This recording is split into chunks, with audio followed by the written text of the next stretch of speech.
professora da Universidade Federal do Rio de Janeiro e sou também da Rede Brasileira de Pesquisa em Tuberculose. E a gente está aqui hoje como parte de um programa chamado Expand TPT. TPT é tratamento preventivo da tuberculose, então Expand TPT é um programa que pretende expandir o tratamento preventivo da tuberculose em 5 municípios, Porto Alegre, São Paulo, Rio de Janeiro, Manaus e Recife. Esses municípios foram selecionados porque são municípios que a gente sabe que podem ser exemplos para o restante do país. A ideia, mais tarde, é expandir esse programa para o resto do país. E é um programa que é financiado pela parceria contra a tuberculose, a Stop TB Partnership.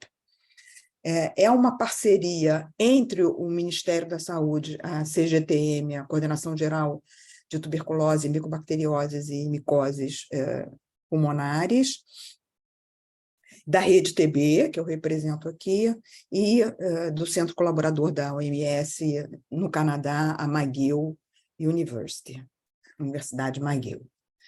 A gente vai começar hoje com uma pequena enquete, em que a gente vai fazer 7 perguntas para vocês, e vocês vão responder sem nenhum compromisso, vocês vão responder de forma anônima.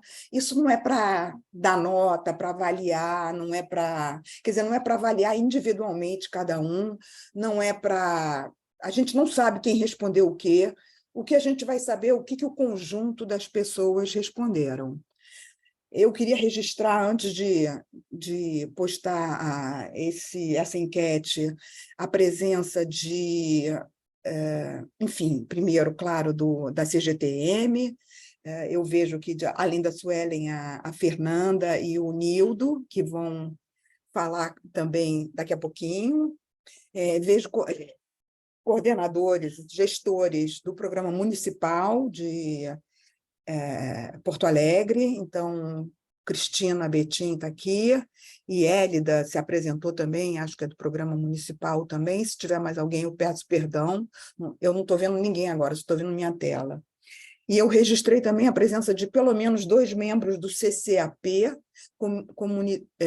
Comitê Comunitário de Acompanhamento de Pesquisa, a Ana Leila do Rio e a Soila de Manaus. Se tiver algum outro, peço perdão também, pode depois se apresentar. Esse comitê está acompanhando esse programa, está fazendo várias sugestões super interessantes para as capacitações, para o material educativo que vai ser distribuído, para o próprio protocolo, em reuniões locais. Então, agradeço muito a participação dessas pessoas que são voluntárias.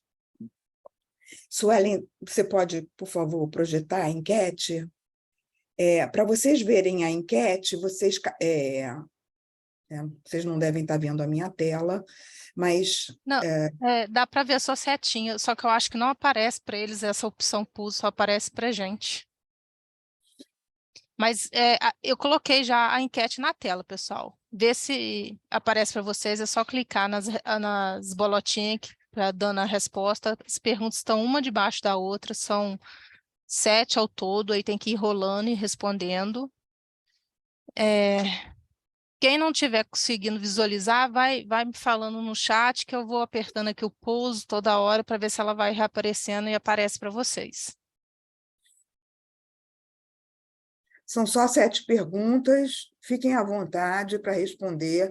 A ideia é repetir essas perguntas no final da palestra para saber se vocês mudaram de opinião, de conceitos, de percepção.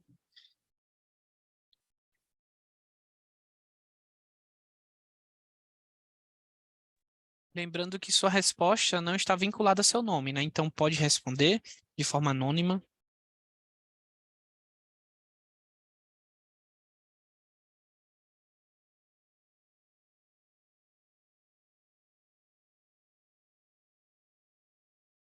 Por enquanto, ninguém respondeu. Já somos 104 online, 109, e ninguém respondeu.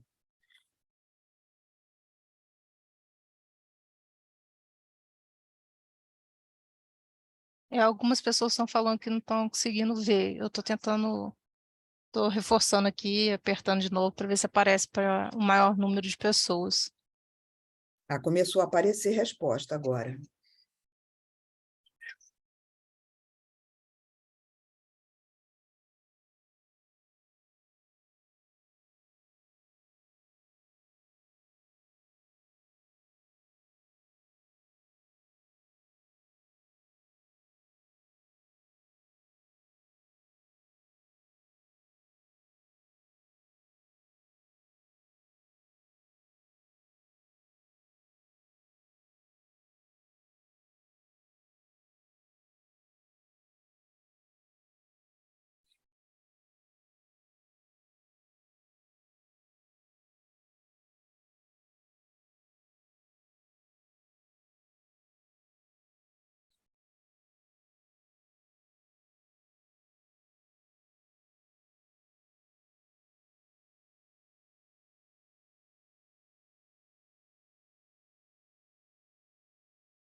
Bom, pessoal, 5 minutos de enquete, vou mostrar para vocês os resultados. Vocês estão vendo os resultados? Ele está exibido na tela aqui, para mim aparece. Tá. Então, a primeira pergunta era se o tratamento da ILTB é a estratégia mais eficaz para reduzir a incidência de tuberculose. 3/4 acharam que sim e 1/4 achou que não. A gente vai repetir essas perguntas, tá? Fiquem atentos.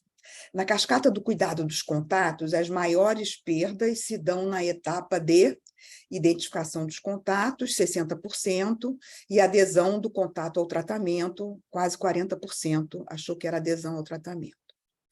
A prova tuberculínica deve ser realizada apenas nos contatos assintomáticos. 45% diz que sim e 55% diz que não. Contatos são candidatos ao tratamento preventivo quando a prova tuberculínica 60% disse maior ou igual do que 5 milímetros, 25% maior ou igual a 10 milímetros, e 13% acham que os contatos devem ser tratados independentemente do resultado da prova tuberculínica. Contatos vivendo com HIV são candidatos ao tratamento preventivo quando a prova tuberculínica é 40% disse mais de 5, só 4% disse mais do que 10, e 54% acham que os contatos vivendo com HIV não precisam fazer a prova tuberculínica porque eles vão ser tratados independentemente do resultado da prova tuberculínica. O regime de primeira linha para o tratamento preventivo da tuberculose em adultos no Brasil é 27% de 6 meses de isoniazida e 48% diz 3 meses de isoniazida com rifampicina em doses semanais, é o 3-HP, 34% diz 4... Encerrou aí, são as duas principais respostas. Agora, o regime de primeira linha para o tratamento preventivo da tuberculose em crianças no Brasil é 1/3 disse que é a rifampicina, 4 meses de rifampicina, os mesmos 27% acham que é 6 meses de isoniazida e 29% respondem que é o 3-HP. Então, vamos lá, vamos falar sobre essas coisas todas aqui. Ops. Bom, eu já me apresentei, eu sou a Nete Traiman, quem está participando da CGTM nessa capacitação é a Denise Aracá, que ex-coordenadora do Programa Nacional de Tuberculose, depois Fernanda Dockhorn, que foi a coordenadora no que então era CGDR, e agora é CGTM, e o Nildo, que é o responsável pela vigilância na CGTM. Como eu falei para vocês, o principal objetivo desse programa é expandir o tratamento tratamento preventivo da tuberculose, preferencialmente com 3-HP, que é o tratamento de escolha para adultos no Brasil. Em contatos, a gente está especificamente preocupado em contatos, porque a gente deveria ter muito mais contatos sendo notificados no sistema de informação de tratamentos preventivos do que está sendo. Na verdade, assim, a gente também tem poucas notificações de tratamento preventivo de uma forma geral, mas em contatos é muito gritante. Nós vamos falar um pouquinho sobre a diferença entre tuberculose, infecção e tuberculose, doença. Vamos falar por que é importante tratar a infecção latente, vamos falar de barreiras e soluções, vamos falar do diagnóstico da infecção latente e da exclusão da tuberculose ativa nos contatos, vamos falar do tratamento e depois vamos terminar com notificação e vigilância. A gente quer muito ouvir vocês, outras capacitações foram bastante ricas nessa parte de colocação, de discussão, inclusive na capacitação de Porto Alegre, dos agentes comunitários de saúde, surgiram coisas interessantes do tipo o tipo de biscoito que está sendo oferecido não é o biscoito que interessa aos contatos, aos usuários. Então, assim, vocês têm um espaço aqui, a Secretaria Municipal está presente, então vocês têm um espaço aqui, não apenas para tirar dúvidas, como para fazer comentários e levantar questões também. Então, vamos começar discutindo por que é importante prevenir a tuberculose. Primeiro, que é uma doença consumptiva, né?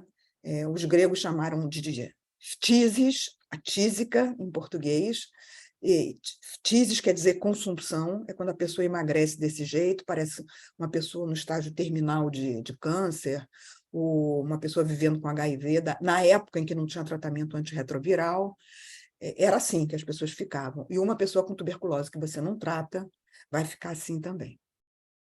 A tuberculose causa destruição do parênquima pulmonar, né? A gente vê aqui áreas de necrose caseosa, a gente chama isso de necrose caseosa porque parece queijo.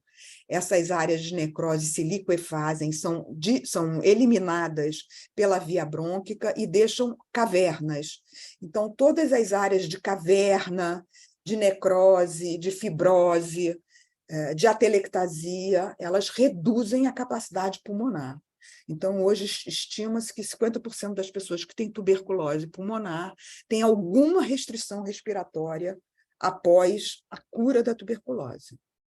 Além disso, a tuberculose pode dar em qualquer órgão e sistema, que a gente vê o acometimento cerebral, um abscesso cerebral, acometimento do olho pode causar cegueira, acometimento pleural, né, da água na pleura, derrame pleural, acometimento ganglionar, esses gânglios costumam fistulizar, né, são fístulas em chuveiro, várias fístulas, é uma forma comum em crianças e era comum também em pacientes vivendo com HIV antes do advento dos antirretrovirais. Tuberculose renal, a gente vê aqui que nesse exame o rim direito não aparece, ele foi excluído, então ele não funciona, é um rim que não capta o contraste, não está excretando o contraste, como esse rim esquerdo aqui, então o rim direito não está funcionando. Se acometer os dois rins, a pessoa entra em insuficiência renal e precisa fazer diálise. Aqui a gente vê tuberculose cutânea. Aqui a gente vê uma forma que era comum também antes do tratamento da tuberculose, que é o mal de Pote, com a deformidade da coluna, que se deve à destruição das vértebras. Então, isso tudo são motivos para você dizer para o seu paciente que você não quer ter tuberculose. Nem todas as formas de tuberculose são formas brandas que as pessoas superam facilmente. Em termos de saúde pública, tem mais um motivo para a gente querer prevenir a doença, né? Se você quer reduzir a transmissão, você tem que impedir que a pessoa adoeça. Então, em termos de saúde pública, cada caso que você evita, na verdade, você está evitando vários casos, porque é aquela pessoa que deixou de ter tuberculose, mas todas as pessoas para quem ela ia transmitir a tuberculose. Qual é a diferença de tuberculose latente ou infecção latente pelo Mycobacterium tuberculosis? A gente conhece também como ILTB, infecção latente tuberculosa, infecção por TB, infecção tuberculosa, ITB. E em inglês, para quem lê a literatura em inglês, vocês vão encontrar essas duas siglas, LTBI ou TBI. Quer dizer, Latent Tuberculosis Infection ou Tuberculosis Infection. Então, a tuberculose latente é quando uma pessoa que não está infectada, uma pessoa que nunca foi exposta, saudável, ela entra em contato com uma pessoa que tem tuberculose pulmonar ou laríngea e que está expelindo o bacilo da tuberculose, o Mycobacterium tuberculosis. Quando ela canta, quando ela fala, quando ela ri ou quando ela tosse. Essa pessoa tem 30% de chance de se infectar. Nem todo mundo que entra em contato com uma pessoa com tuberculose, mesmo uma tuberculose infecciosa, se infecta, mas 1/3 dessas pessoas vão se infectar. Essas pessoas infectadas, dentre elas, 10% vai progredir para doença ativa, tuberculose doença. Tá? Isso é mais comum em pessoas que têm uma redução da imunidade, então pessoas vivendo com HIV, pessoas que fazem uso de tratamentos imunossupressores, mas também crianças pequenas, porque a criança pequena ela tem um sistema imune ainda imaturo e ela pode adoecer muito rapidamente e evoluir muito rapidamente para formas graves. Além disso, quem adquiriu a infecção recentemente também tem um risco aumentado de adoecimento. Das pessoas infectadas, desses 10% aqui, 5%, a metade, vai evoluir para a doença nos 2 primeiros anos e a outra metade ao longo da vida. Então, é diluído no restante dos anos de vida. Então, é muito maior o risco de adoecimento nos 2 primeiros anos. Por isso, os contatos têm um altíssimo risco de adoecimento, porque a gente presume que a infecção deles é recente, a maioria delas e eles têm um alto risco de adoecimento. Então, é importante, esse grupo é importante de ser avaliado para duas coisas, para ver se se essas pessoas já têm tuberculose, a doença, ou se elas têm a infecção e a gente pode prevenir o aparecimento da doença. Então, é dessas pessoas que a gente está falando hoje, tá? São pessoas que têm a infecção, mas não estão doentes. A gente pode agir nisso aqui, tratando a infecção latente. Existe um tratamento altamente eficaz, aliás, vários tipos de tratamento, que previnem o adoecimento nas pessoas que se infectaram.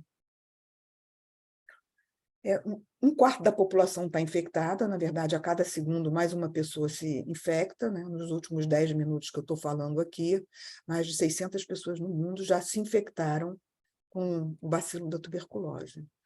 Então, esses quase 25% representam quase 2 bilhões de pessoas que são um reservatório da doença.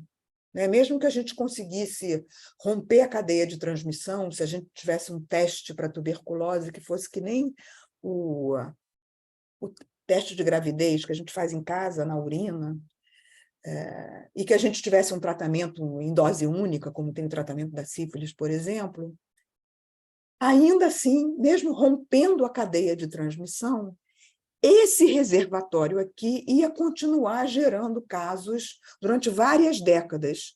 E é por isso que a OMS fez uma modelagem e entendeu que a estratégia mais eficaz para eliminar a doença é a prevenção da doença pelo tratamento preventivo. Então, nessa modelagem, a gente vê aqui a linha de base atual.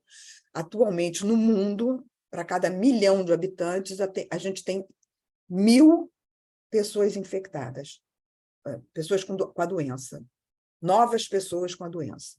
Isso é mais ou menos 100 para cada 100.000 habitantes, é quase o que tem em Porto Alegre, né? E certamente é mais do que isso em algumas áreas, alguns bolsões de pobreza nas prisões, por exemplo. Aqui é onde a gente quer chegar. É a estratégia Fim da Tuberculose, que é reduzir em 90% até 2035 a taxa de incidência para 100 para cada 1 milhão de habitantes, ou seja, 10 para cada 100.000 habitantes. Se a gente tivesse uma forma de eliminar os fatores de risco para a tuberculose, acabar com a pobreza, acabar com a imunodepressão, com HIV, coisas que não são nada fáceis de se atingir, a gente não ia nem fazer cosquinha nessa endemia.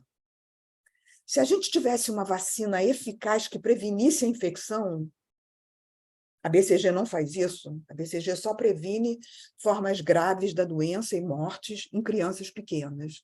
Ela nem previne a infecção e nem ela previne o adoecimento de quem já se infectou.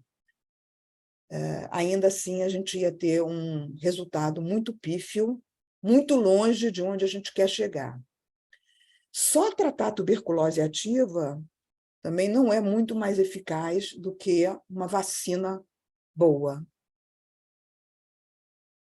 Tratar a infecção latente, só fazer isso, permitiria a gente chegar em 2050 no patamar que a gente quer chegar em 2035. Mas vejam que, isoladamente, o tratamento da infecção latente é a estratégia mais eficaz para reduzir a incidência.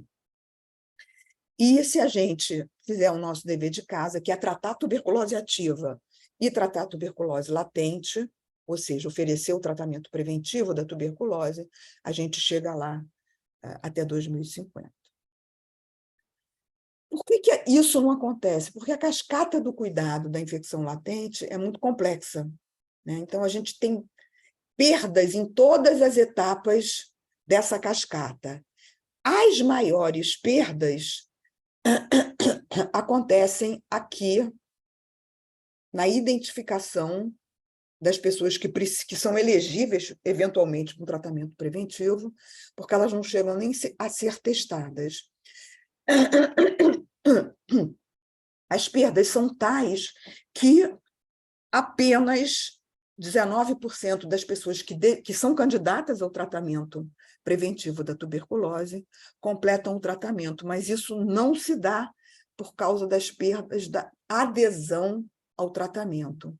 Aqui você tem perdas de um pouco mais de 10%, mas aqui você tem 30% de perdas.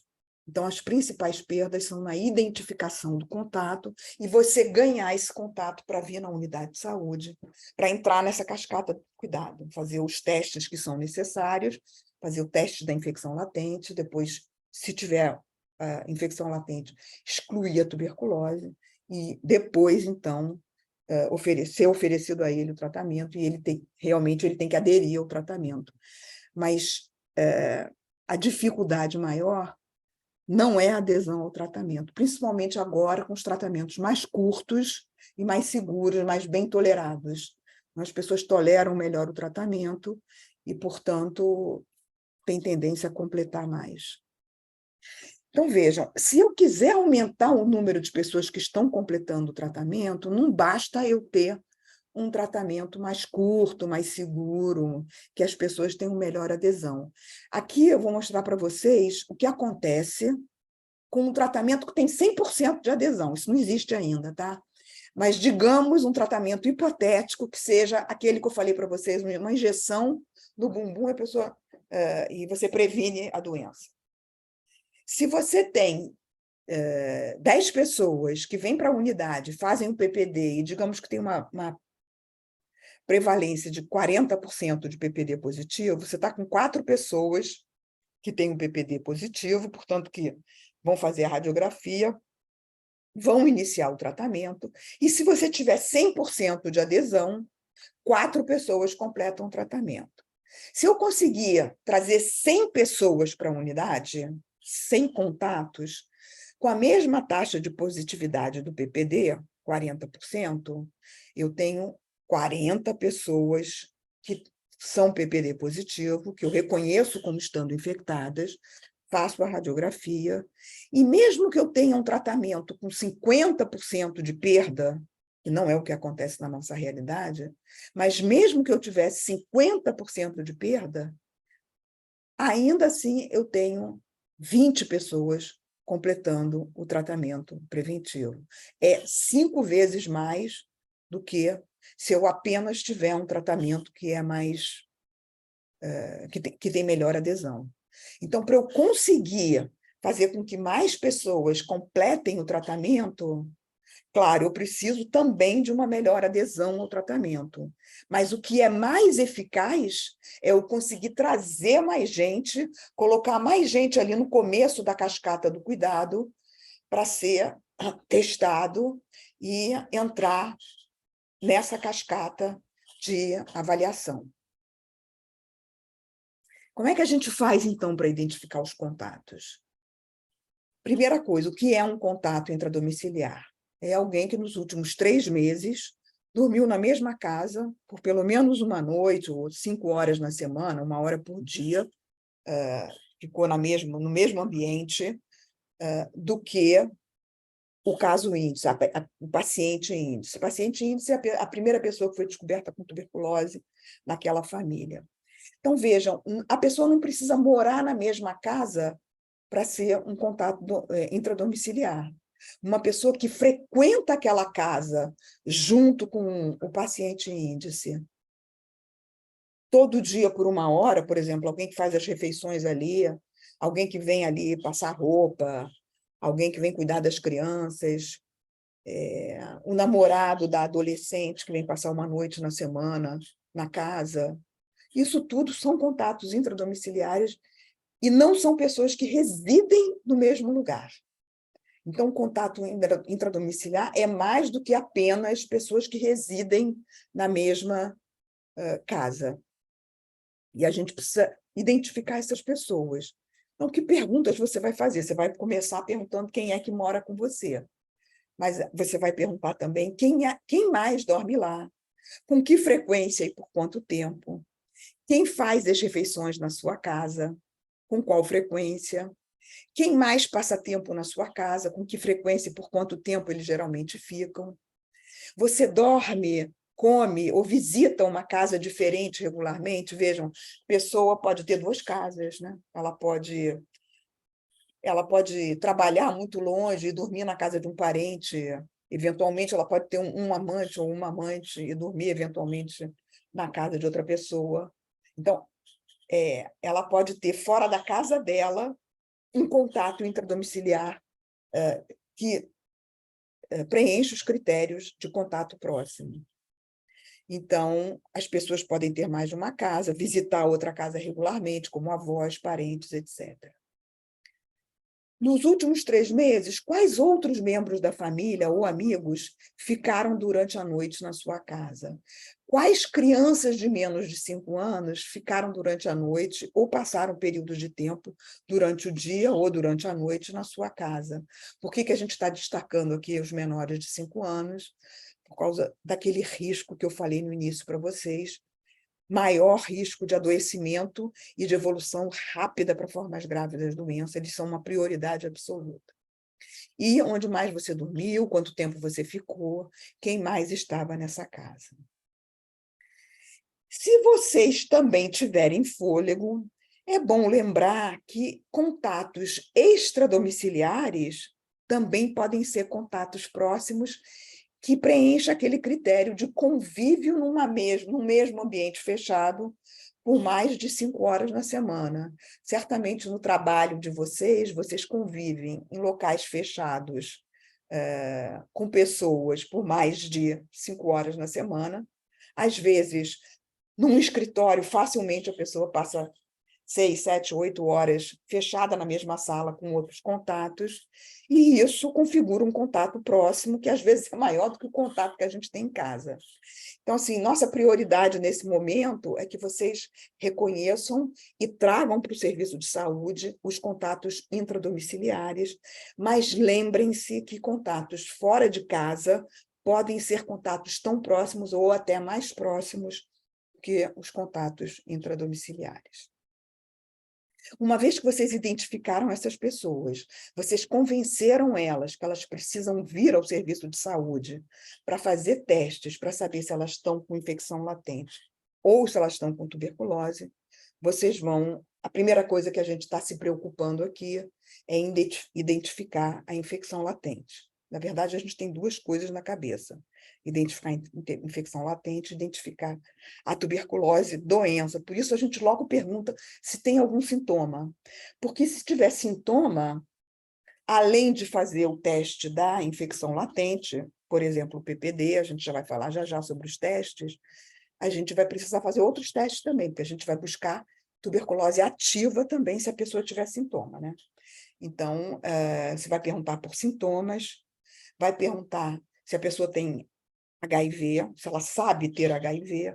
Por quê? Porque pessoas que são HIV e têm contato, elas não precisam nem fazer nenhum teste para infecção latente. Elas têm indicação de fazer uma radiografia de tórax para afastar a doença em atividade e iniciar o tratamento preventivo.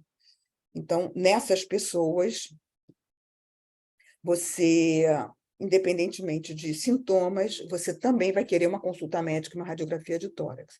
Mesma coisa em crianças em menos de 10 anos. No Brasil, você inicia a cascata da criança com o PPD e a prova tuberculínica. Desculpa. A prova tuberculínica e a radiografia de tórax. Mesmo sem saber ainda o resultado da prova tuberculínica e mesmo que a criança não tenha sintomas. Então, nesses 3 casos aqui, você vai fazer também a radiografia de tórax, neste caso aqui, da presença de sintomas, além do PPD e da radiografia de tórax, você também vai fazer exame de escarro ou outros exames conforme a indicação. Por que essas pessoas são a prioridade? Porque elas têm um maior risco de adoecimento. Quais são esses sintomas pelos quais a gente tem que perguntar?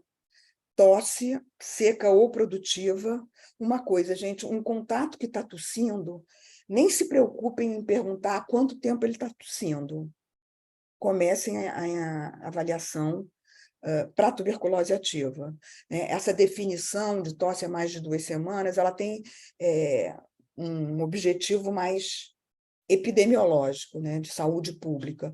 No cuidado de uma pessoa, se ela é contato e ela está tossindo, não espere, não perca a oportunidade de logo solicitar um exame de escarro, de preferência colher o escarro se tiver um escarro, né, espontâneo, no mesmo dia ali na unidade e de fazer a radiografia de tórax. Ela pode ter hemoptise ou hemoptóicos, né, sangue vivo, escarrar sangue vivo, ou ter catarro, escarro com raias de sangue, ter dor torácica, ter dispneia, dor à deglutição, rouquidão. Esses sintomas aqui podem indicar laringe edemaciada com tuberculose laríngea, né? Tuberculose laríngea é altamente infecciosa, então temos que ficar alertas também. E a tuberculose também pode dar sintomas não respiratórios, sintomas sistêmicos, fadiga, febre, sudorese noturna, falta de apetite, perda de peso, né? Isso tudo também são sintomas que, se a pessoa que é contato tiver esses sintomas, você vai partir logo para a investigação da tuberculose ativa, mas vai também fazer a prova tuberculínica, vou já explicar por quê. Em algumas populações-chave, como as crianças de menos de 5 anos, os sintomas podem não ser os sintomas clássicos. Às vezes, a criança vai apenas reduzir a quantidade de atividade dela, vai brincar menos, vai dormir mais, vai fazer sonecas mais longas, mais frequentes, pode ter sinais de acometimento do sistema nervoso central. Então, nessas crianças, tem que ficar muito atento, e isso é uma emergência, tá? Porque uma criança com meningite tuberculosa, ela evolui rapidamente para o óbito. No mesmo dia em que a pessoa veio ao sistema de saúde, você perguntou pelos sintomas, tendo ela sintomas ou não, você vai fazer a prova tuberculínica. Então, deixando claro, você faz a prova tuberculínica no primeiro dia em todo mundo. Se for assintomático, se tiver mais de 10 anos e não souber que tem HIV, essa pessoa vai apenas, nesse dia, fazer a prova tuberculínica. Se tiver menos de 10 anos ou se tiver HIV, ela vai fazer também a radiografia. Na verdade, a pessoa com HIV, que é contato, nem vai fazer a prova tuberculínica. Vai direto fazer raio-x de tórax e depois o tratamento. E se ela tiver sintoma, ela vai fazer o PPD, mas vai também fazer a radiografia e o exame de escarro. Por que a gente vai fazer o PPD se ela está com sintoma? Porque eu não quero. A maioria das pessoas que têm sintomas respiratórios não tem tuberculose. Né? Assim, só 4% dos contatos em países de baixa e média renda, no caso do Brasil, e alta carga de tuberculose, nesses países apenas, na média, 4% das pessoas têm tuberculose pulmonar. Então, você não quer perder teu tempo, você não quer mandar ela vir para daqui a 2 dias, 3 dias, ela voltar com os exames negativos e você dizer, agora eu vou fazer uma prova tuberculínica, aí ela já está sem sintoma, né? Eventualmente, sei lá, um médico decidiu dar um antibiótico, ela melhorou dos sintomas, aí que você vai fazer aplicar a prova tuberculínica, aí ela tem que voltar de novo 48 horas depois para fazer a leitura. Então, a gente não quer perder tempo, que a maioria não vai ter tuberculose. A maioria não, a grande maioria, 96%, não vão ter tuberculose. Então, é melhor você já aplicar a prova tuberculínica no primeiro dia. Então, a gente aplica, né, uma injeção intradérmica e a leitura do endurado, e não do eritema, é feita 48 horas a 72 horas após a aplicação.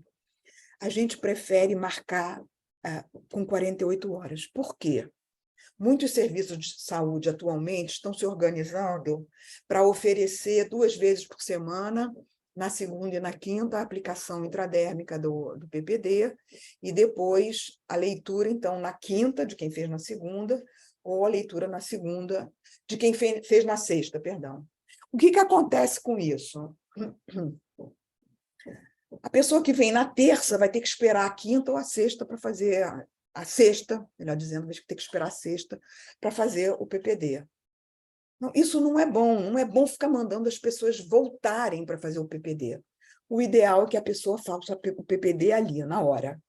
Tá? E, além disso, se você manda ele voltar em 48 horas para leitura, você pode fazer leitura na quarta da segunda, na quinta da terça, na sexta da quarta e na segunda da sexta. Então, você pode fazer PPD quase todo dia, menos na quinta-feira. Se a sua unidade abre no sábado e tem alguém que sabe ler o PPD no sábado, até na quinta você pode fazer o PPD e até no sábado você poderia fazer também, aplicar, né, para ler na segunda. E aí, se a pessoa não vem para a leitura com 48 horas, veja que você está no momento ideal de fazer a leitura. O momento ideal de leitura, onde a reação é máxima, é entre 48 e 72 horas.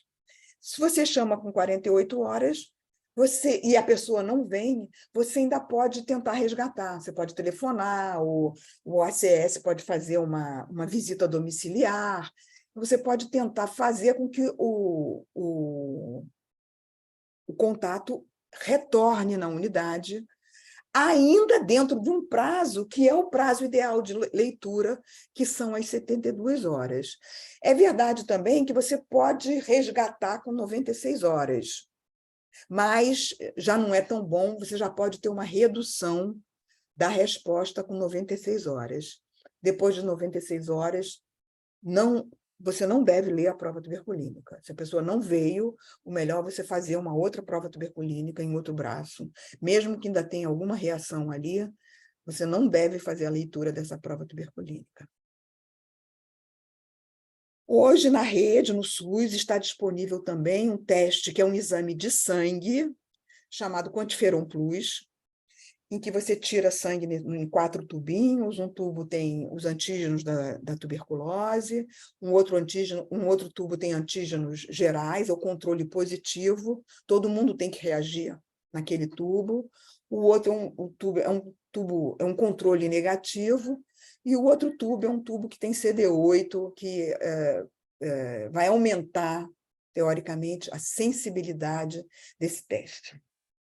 Esse teste é oferecido no Brasil para crianças, mas não para crianças de menos de 2 anos de idade, porque ele ainda não foi corretamente avaliado nessa faixa etária, então não se sabe qual é a sensibilidade e a especificidade nessa faixa etária. Para crianças de menos de 2 anos, então, é PPD ainda. E para pessoas vivendo com HIV, e também em outras situações, mas a gente aqui está discutindo contato, tá? Mas para candidatos a transplante e uso de imunobiológicos, você também pode fazer este exame, o Quantiferon. Mas essa é uma possibilidade a mais que você está oferecendo. Você não é obrigado, nessas populações, a oferecer esse teste, porque eu tenho visto mães que, por exemplo, tem uma criança de 5 anos e uma criança de 12. Aí a criança de 12 anos faz o PPD na unidade, e a de 5 anos ela tem que levar no laboratório, aí a criança não quer tirar o sangue, tem medo de botar a agulha é grande, é muito maior que a agulha do PPD, a criança tem medo de tirar sangue, é mais difícil segurar a criança, né, para fazer uma injeção intradérmica, é mais fácil do que para tirar o sangue, e acaba que a criança de 5 anos não faz o teste e a de 12 faz. Não faz sentido. Se é difícil fazer a prova o Quantiferon, faça o PPD. Tá? Então, os 2 testes estão disponíveis nessa população e a interpretação deles é a mesma. Tá?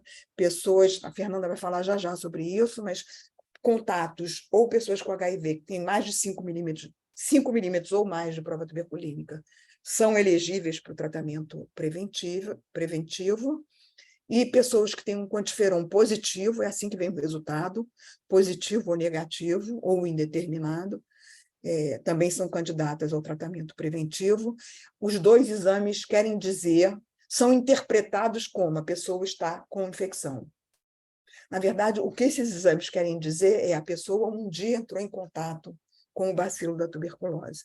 Mas nesse contexto de pessoas que são contato, você conclui o seguinte: essa pessoa é um contato que tem infecção, preciso tratar, preciso afastar a doença em atividade para tratar. Quem não deve ser testado? quem tem um teste prévio positivo, documentado, não deixa a pessoa dizer para você assim, não, eu já fiz esse exame e foi positivo. Por quê? Porque às vezes teve um vermelhão lá, ele acha que foi positivo, não foi. Ou mesmo tem um endurado, mas o endurado, se ele não foi medido, se ele não está documentado, não dá para aceitar, nem em profissionais de saúde, como sendo verdadeiro, tá? Então, um exame prévio positivo, documentado, não deve ser repetido.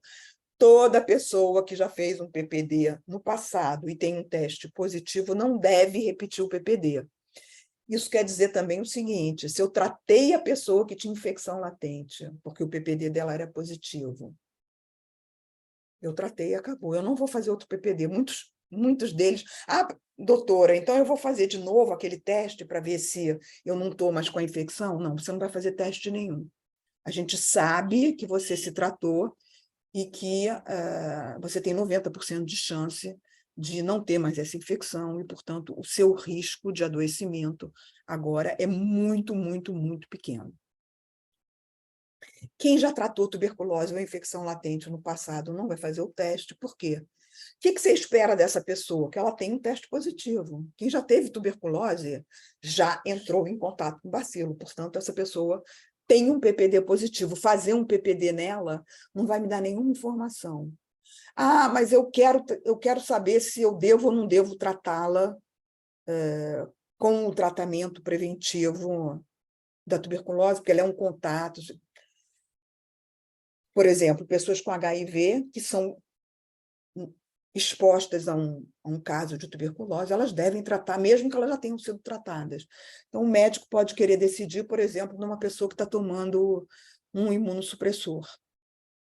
Tudo bem, ele pode decidir que ele quer fazer isso, mas não precisa e não deve fazer uma prova tuberculínica.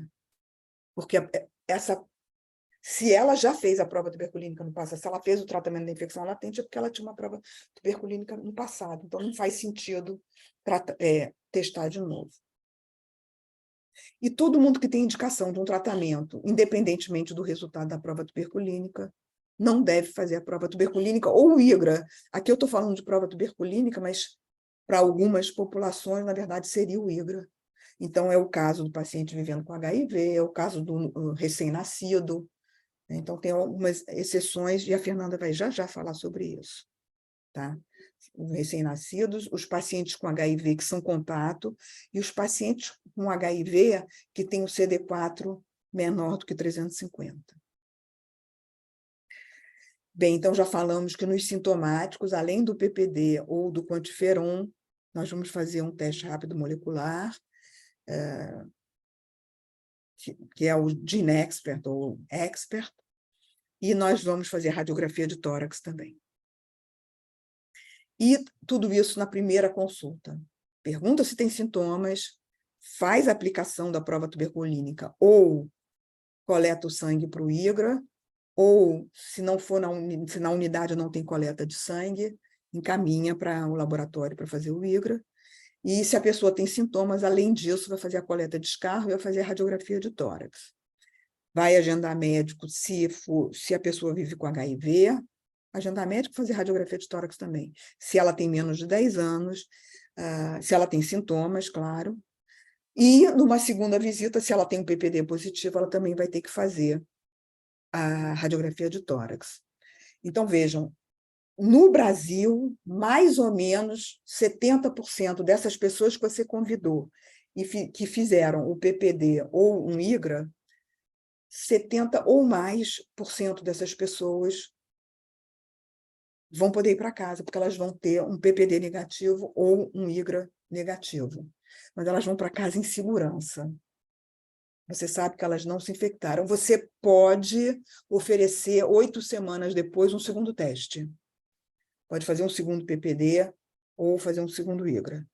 Aí o cuidado é o melhor dos mundos. Se fizer um teste, a gente já fica feliz, porque atualmente essas pessoas não estão sendo testadas.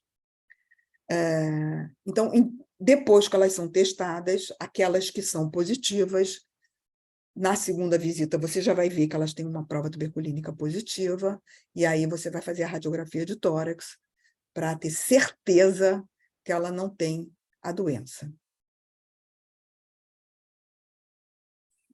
Então, resumindo, em 2 visitas você consegue ser resolutivo. A gente vai dar a palavra para vocês, a gente vai dar a palavra para a Secretaria Municipal de Saúde, que vai falar das peculiaridades de cada município, mas também de algumas unidades. Em algumas unidades não tem ninguém que faça o PPD, em algumas unidades tem que referenciar a pessoa para fazer a radiografia de tórax, mas esse seria o mundo ideal. Um mundo em que a pessoa vem uma vez, você pergunta por sintomas, já faz o PPD, e se a pessoa tiver os sintomas, você já avalia para tuberculose e doença, e numa segunda visita você já faz a leitura do PPD, ou recebe o resultado do quantiferon.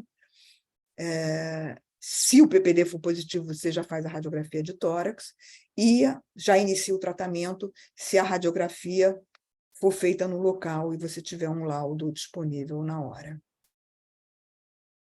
Eu vou passar agora a palavra para a Fernanda. Fernanda, acho que você pode se apresentar. Você vai querer... Eu posso compartilhar aqui, Anete. Estão me ouvindo, gente? Então, vou abrir aqui o meu... Então, boa tarde, eu sou Fernanda, sou a coordenadora da CGTM, que é a Coordenação Geral de Vigilância da Tuberculose, Micoses Endêmicas e Micobactérias Não Tuberculosas, ou, como a gente fala, do programa de tuberculose, né? O antigo programa de tuberculose. Você está conseguindo compartilhar? Não, né? Eu ainda estou compartilhando. Você ainda está compartilhando. Mas deixa eu tentar aqui ver se dá. Vocês estão vendo? Sim, a gente está vendo. Entrou, sim. Então tá bom. Então, obrigada, Anete. Eu vou falar mais agora da parte das especificidades e do tratamento, mais especificamente. A Anete já falou muitas coisas muito bem para vocês, então essa capacitação é muito voltada para os contatos, mas existem outras indicações para além dos contatos em relação à investigação da ILTB e seu tratamento. Então, algumas situações já estão previstas sem a prova tuberculínica, como crianças recém-nascidas e pessoas vivendo com HIV/AIDS com CD4 menor que 350. Então, nessas situações, contato, não precisa fazer a prova tuberculínica nem um IGRA. Outras situações, como contatos, pessoas vivendo com HIV com CD4 acima de 350, pessoas em uso de imunossupressores, algumas pessoas com sequelas de TB, tem que se fazer o IGRA para a tuberculina, que a gente utiliza o valor de 5 milímetros, que seria o corte, né? Outras situações consideradas de menor risco, por isso a prova tuberculínica é um valor maior, é 10 milímetros. Seria silicose, pacientes com diálise, né, insuficiência renal em diálise, neoplasias, diabéticos, desnutridos graves. Então, nessas situações, há um risco também quando está infectado, mas o corte não seria 5 milímetros, seria mais 10 milímetros. E a famosa conversão. A conversão seriam nos contatos, né? E a conversão em alguns profissionais de saúde tem um algoritmo específico para essas situações também. Então, é mais ou menos essa revisão para vocês. Eu não vou entrar tanto em detalhes que a gente já falou, todas essas situações estão previstas no nosso manual de recomendações e também no protocolo da ILTB, né? Então, sem o IGRA são essas. Atualmente, a gente incluiu também, sem a IGRA ou a prova tuberculínica, os usuários de imunobiológicos que já tiveram contato com tuberculose ativa. Então, nessa situação, não há necessidade de fazer nenhum exame. Pessoas com cicatriz, pessoas vivendo com HIV ou em uso de imunossupressores imunobiológicos com alguma cicatriz que já teve TB no passado e nunca tratou, ou se teve alguma prova tuberculínica ou IGRA no passado e também não tratou ILTB, reatora no caso, né? Então, da quimioprofilaxia primária, que seria essa do recém-nascido. Então, idealmente, a gente não vacina esse recém-nascido, ele é um contato de um caso-fonte de tuberculose, né? Esse caso-fonte, muitas vezes, ele é o primeiro a ser identificado, pode ser a mãe, mas pode ser um cuidador também, pode ser uma babá, qualquer pessoa que conviva com esse recém-nascido. Então, idealmente, não se vacina e você começa a fazer a quimioprofilaxia nele, depois dos 3 meses você faz a prova tuberculínica. Se a prova tuberculínica é reatora, então tem que continuar a profilaxia, né? E não precisa fazer a BCG, porque ele já está infectado, né? Então, ele tem a imunidade. Se for menor que 5, você suspende a profilaxia e vacina para BCG. Ah, mas ele foi vacinado e a gente não sabia. Acontece com muita frequência, né? Nessas situações, é melhor tratar o ciclo completo da ILTB e você vacina depois a critério, de novo, né? A critério clínico. Então, a pessoa que estiver assistindo essa criança, um pediatra, um clínico geral, um médico da família, avalia se trata novamente, porque os medicamentos para tratar ILTB também matam os bacilo bovis da vacina, né? Há situações com prova tuberculínica acima de 5 ou IGRA. Seriam, então, todos os contatos, seja adulto ou criança. Antigamente, a gente tinha corte diferente para contato, mas agora simplificou, é tudo 5. Pessoas vivendo com HIV com CD4 acima de 350. Alterações radiológicas fibrosas sugestivas de sequelas de TB. Indivíduos em uso de imunobiológicos e imunossupressores. Indivíduos pré-transplante de órgãos. Então, essas são as situações. Corte de 10. Então, os mais frequentes seriam silicose, diabetes, insuficiência renal. Então, essas situações são aquelas que a gente tem que fazer a prova tuberculínica pelo menos uma vez. Se tiver 10 milímetros, vai tratar ILTB. E a conversão, que seriam os profissionais de saúde, os contatos que você faz, deu menor que 5, você vai repetir em 5 a 8 semanas para saber se teve essa conversão de 10 milímetros. Se teve, você pode tratar. Então, quem não precisa ser tratado? Então, quem eu não vou fazer o tratamento da ILTB? Quem já tratou no passado, quem foi contato de TB e doença ILTB, já tratou no passado. Exceto se é um HIV que teve um novo contato, se é usuário de imunobiológico que teve um novo contato. Então, foram pessoas reexpostas. Então, se ela não foi reexposta, eu não vou tratá-la novamente, né? Somente se ela tem algum risco acrescido, que é o caso de alguma imunodepressão, né? Aí tem algumas perguntas aí, eu repito a ILTB quando? Eu repito a prova tuberculínica quando? Não repete. Se uma vez a prova tuberculínica é 5 milímetros, eu não vou repetir ela mais, né? Essas situações de tratar novamente a ILTB é sem a prova tuberculínica, não precisa fazer nenhum tipo de exame. A prova tuberculínica sempre vai ser positiva em alguém que já teve ela positiva no passado, ou alguém que já tratou TB, afinal a pessoa teve tuberculose, então a chance da prova tuberculínica ser positiva e ser o resto da vida positiva é grande. Algumas situações especiais. Em relação a gestantes, a gente considera adiar o tratamento da ILTB, mesmo se ela é contato para depois do nascimento, exceto se a gestante é vivendo com HIV/AIDS. Então, a gestante vive com HIV/AIDS, se é contato, nem precisa da prova tuberculínica. Se não é contato, você vai começar a tratar a ILTB após a fase da TB ativa, a partir do 3º mês de gestação. Aí, muitos lugares perguntam assim, mas a grávida pode fazer raio-x? Pode. Bota lá o protetor avental e faça o raio-x para ter certeza se ela não tem nenhum sinal de doença ativa, né? Do HIV a gente já falou bastante, né? Que CD4 menor que 350 não precisa de nenhum exame, CD4 acima de 350 vai fazer a prova tuberculínica ou IGRA. E contatos de TB resistente, a gente, se for XDR ou MDR, a gente vai identificar esse contato e vai acompanhá-lo periodicamente na busca de sinais e sintomas de TB ativa. Se ele tem outro tipo de resistência, como monoresistência, é um contato, né, com monoresistência à isoniazida ou à rifampicina, você pode sim fazer um tratamento da ILTB nessas situações. E sobre o tratamento, quais as nossas possibilidades de tratamento hoje em dia? Nós temos o regime nosso preferencial, que é o esquema 3HP, que são 3 meses de rifapentina com isoniazida com doses semanais, então totalizando 12 doses.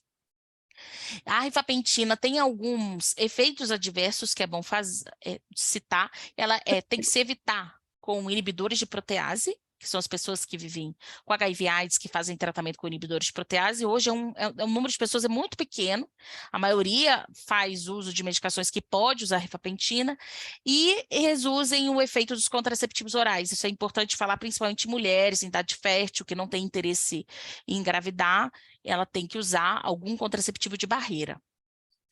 O 3HP, ele é tão seguro, ele é tão eficaz quanto a isoniazida 6 meses, então, em relação ao tratamento da ILTB, ele é super eficaz na prevenção diminuir o risco de ter TB ativa no futuro, e ele é mais seguro, ou seja, ele tem menos efeitos adversos graves do que a isoniazida isolada. As doses, eu vou falar um pouco aqui, mas vocês vão ter materiais, tem notas e tudo disponíveis, então ninguém precisa decorar nenhuma dose, né? Aí a apresentação também, a Suelen já falou que vai estar disponível para quem está gravada, né? Para vocês pegarem.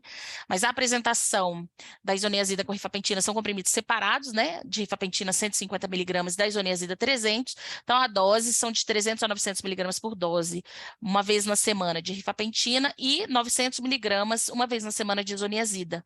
Então, apesar de parecer muitos comprimidos de isoniazida, muitos comprimidos de rifapentina, em relação à segurança, teve menos hepatotoxicidade, menos efeitos adversos graves do que a isoniazida sozinha, no caso 180 doses. A rifampicina é outra opção. A gente privilegia a rifampicina para hepatopatas, pessoas acima de 50 anos de idade, crianças menores de 10 anos de idade, quando a gente tem disponível a rifampicina suspensão. A dose são essas aí, os adultos de 5 a 10 mg por quilo e as crianças, a média de 15 mg por quilo. A dose máxima dos dois é 600. E a apresentação oral, no caso de cápsula, 300 mg, e a gente tem a suspensão, que como a gente está com estoque reduzido ainda da rifampicina suspensão, a gente recomenda mais para TB ativa e vai recomendar para crianças pequenas que não conseguem deglutir daqui a pouquinho. E tem os esquemas ainda com o esquema com a rifampicina são 4 meses, 120 doses. Então, é um esquema também um pouco menor quando comparado à isoniazida. A isoniazida, existem 2 esquemas possíveis, de 180 doses os 6 meses ou 270 doses 9 meses. A dose é a média é de 300 mg dia, a apresentação temos de 100 e 300 mg. O comprimido de 300 mg nós estamos privilegiando para utilizar em pessoas que vivem com HIV/AIDS, porque já tomam muitos comprimidos, e também para a rifapentina, para facilitar a tomada da rifapentina semanal, né? Infelizmente, ainda não temos isoniazida 300 disponível para tudo, mas nosso plano é que ela fique disponível para a maioria das coisas e a 100 mg fique disponível só para crianças pequenas, pessoas com baixo peso, que não precisam utilizar 300 mg. Em relação à duração do tratamento da isoniazida sozinha, então são 180 doses que podem ser tomadas de 6 meses a 9 meses, ou 270 doses que podem ser tomadas de 9 meses a 1 ano. Né? Então, o esquema de 9 meses confere mais proteção do que o esquema de 6 meses, mas deve ser avaliado individualmente, porque é mais difícil adesão, afinal, é um esquema de tratamento longo, né? 270 doses. A isoniazida ela tem poucas interações medicamentosas, então ela pode ser usada na pessoa vivendo com HIV/AIDS com segurança e pode ser usada também em gestantes, mas em gestantes tem que usar idealmente a piridoxina associada. É bom lembrar aqui que a rifapentina, esquema 3HP, não está indicado para gestantes. A rifapentina ainda não tem estudos com gestantes para ser utilizada nessa faixa, nesse grupo, né?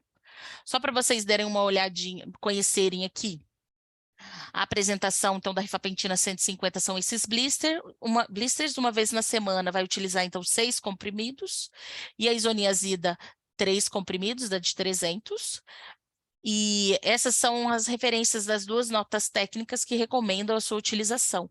Aí tem a dose, as contraindicações, e botando o esquema 3HP, com a isoniazida com rifapentina como preferencial.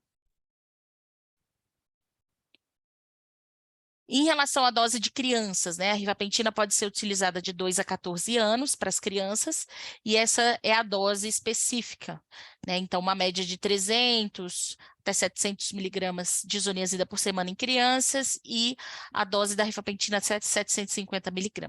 Então, é bom verificar isso, que mesmo a criança sendo grande, mas se ela tem 14 anos ou menos, ela tem que usar uma dose específica, não é a dose do adulto.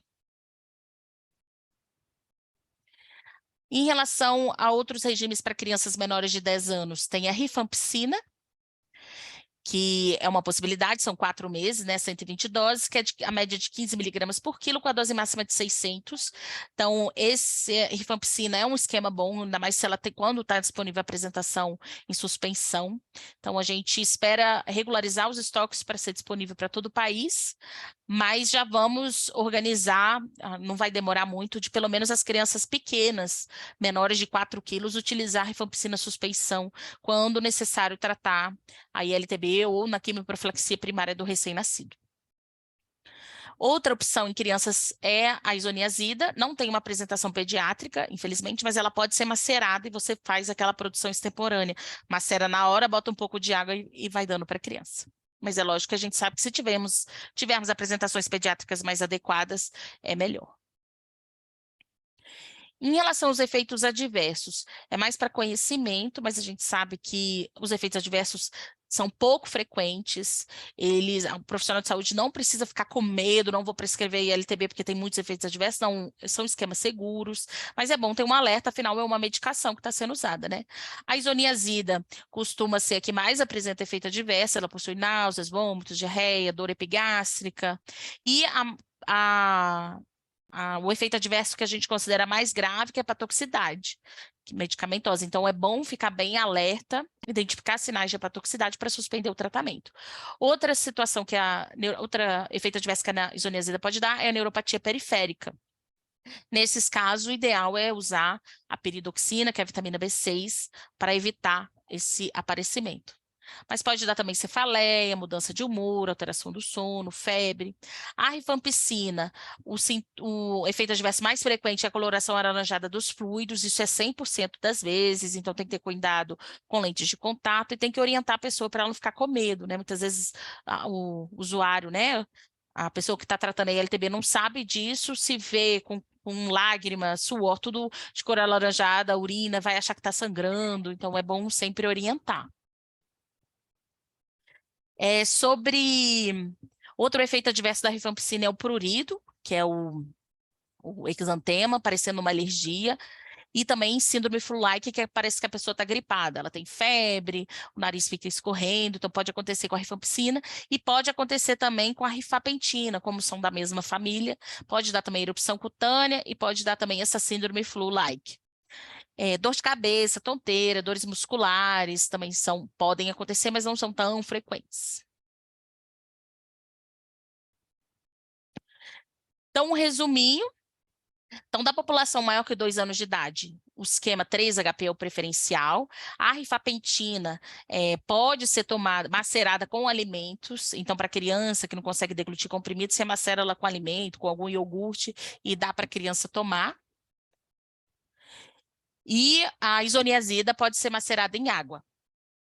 Se não tiver, em relação à investigação, se não tiver o IGRA, use o PPD, mas a gente sabe que agora o PPD está em falta. Nessa indisponibilidade temporária do PPD, e sabendo que o IGRA ainda não está presente em todos os locais, ainda é uma rede bem restrita, oferecer o tratamento da ILTB para todas as crianças contato. Então, o PPD, ele não vai faltar por muito tempo, a gente espera que ele chegue agora em junho, então até disponibilizar, até o município receber deve dar até julho. Então, nessa situação, nesse período, todas as pessoas vivendo com HIV/AIDS pode tratar a ILTB mesmo sem nenhum exame, você afastou TB ativa, sabe que não tem TB, começa a tratar. Crianças contato e pessoas com imunobiológicos que vão usar, né, ou que usam imunobiológicos. Então, a gente está ampliando o tratamento da ILTB para esse grupo, pensando que ele é o grupo de maior risco. A gente não pode perder a oportunidade de prevenir a tuberculose nesse grupo, nessas pessoas, né? Então, voltando o PPD estando disponível, a gente volta às recomendações habituais. E esperamos que ele venha numa quantidade melhor também, que a gente consiga que o mercado nos atenda sobre as necessidades, que a gente sabe que não é tão difícil, não é tão fácil, né, você distribuir o PPD para uns estados, ainda mais estados grandes, com muitos municípios, né? Mas o ideal é que todo município tivesse uma prova tuberculínica disponível para fazer. O 3-HP é o esquema preferencial em geral, eu só não vou usar ele, então, em crianças menores de 2 anos, em gestantes, pessoas com monorresistência à rifampicina, eu vou usar a isoniazida separada, pessoas com monorresistência à isoniazida, eu vou usar a rifampicina separada, pessoas acima de 50 anos, hepatopatas, eu vou dar preferência à rifampicina. Então, o risco de hepatotoxicidade é maior a partir dos 50 anos, então sempre a rifampicina vai ser o preferencial nessas situações. E, se disponível, idealmente a que tenha disponível, a peridoxina, ela é indicada para pessoas que vão tratar a ILTB com isoniazida, como HIV, gestantes, crianças pequenas, alcoolistas, pessoas com insuficiência renal e diabetes. Então, são situações que é muito frequente ter neuropatia, e a peridoxina ajudaria muito. Quando a gente considera um abandono, então se a pessoa vai fazer isoniazida, se ela ficou sem o tratamento por 90 dias, seja consecutivos ou não, a gente considera um abandono. Então, o que é isso? Ela tem 180 comprimidos de isoniazida para tratar, né? 180 dias, 180 doses. Se ela ficou 90 dias sem tomar, então ela deveria terminar o tratamento em 9 meses, não termina, é um abandono. Se ela deveria terminar o tratamento com 9 meses, não. Se ela tem 270 doses, deveria terminar o tratamento com 1 ano, não terminou com 1 ano, é um abandono. A rifampicina seria 60 dias sem medicação, então um tratamento que é 4 meses até 6 meses, né? 120 doses sendo tomadas até 6 meses. E a rifapentina com isoniazida, preferencial é sempre, se você conseguir a adesão, porque é uma dose semanal só. Se você conseguir fazer tratamento diretamente observado, é ótimo, mas se não conseguir, não é um impeditivo. A pessoa pode levar os comprimidos e tomando em casa, mas tem que ter uma estratégia de adesão alternativas nessas situações, seja por WhatsApp, telefone, e quando a pessoa for na unidade mensalmente, ver se ela tomou adequadamente a medicação nesse período. 3 doses consecutivas ou não é considerado um abandono. E sempre durante o tratamento, então esse grupo de contatos é o grupo com maior risco de ter TB ativa, porque eles foram recém-infectados pela TB. Então sempre olhar para ver se você identifica sinais e sintomas de TB ativa, que a Anete já falou bem todos os sinais e sintomas, e verificar também os efeitos adversos. Então, se possível, fazer função hepática, principalmente se ele é um oculista, se ele tem algum outro fator que pode indicar, né, mais risco de hepatotoxicidade, e também avaliar a adesão ao tratamento. Então, o segmento é fundamental nesse período. Não sei se eu falei muito rápido, mas acabei por aqui. Deixa eu parar. Obrigada. Pode ir, Nildo. Agora é o Nildo. Então, gente, estão vendo a tela? Sim. Estamos. Perfeito.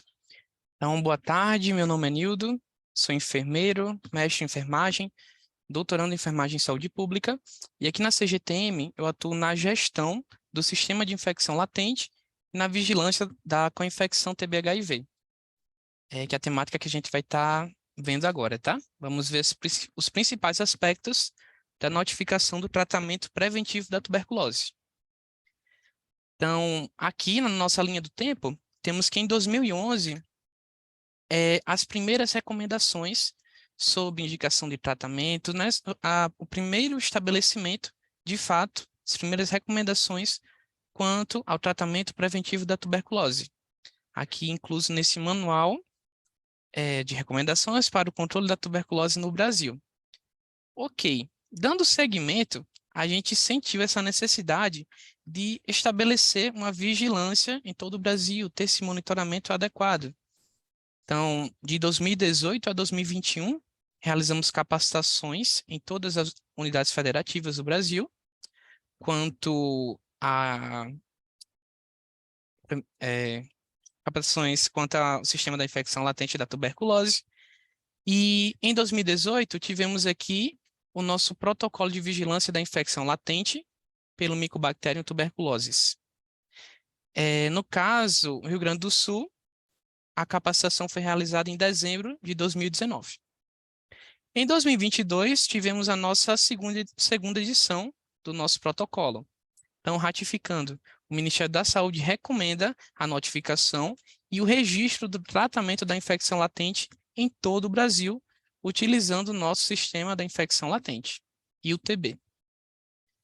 Então, todas as unidades federativas utilizam o nosso sistema, com exceção de 2, que é o Goiás e Santa Catarina.